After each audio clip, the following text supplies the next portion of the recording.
Okay, sorry for my background noises. The kids are watching cartoons. I just want to show you this thing. This is the Bennett Read 5.5 liter digital air fryer. Now this thing is quite straightforward. Okay, so we pretty much, actually let me show you on the machine. Okay, well, this is the box.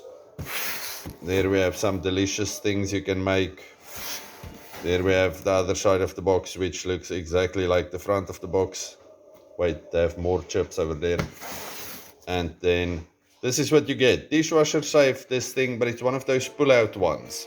The protective cover is still on the front. Now, we didn't have anything to fry now, so we have one lamb rib in there just to see.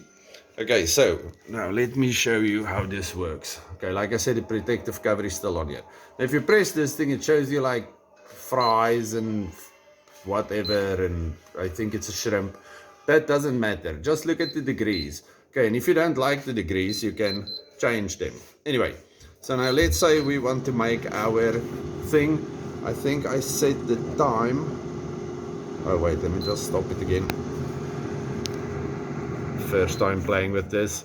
Anyway, here's the time. So 15 minutes, and then we said 180, right? Okay, 180, 15 minutes, and then I think you press that thing again. Okay, and now it's gonna air fry that bad boy. Okay, so the Bennett Read 5.5 liter digital air fryer. Okay, no mess, no fuss, few buttons, and it should work. I'll show you the rib when it's done. Okay, there we go, awesomely done, perfect.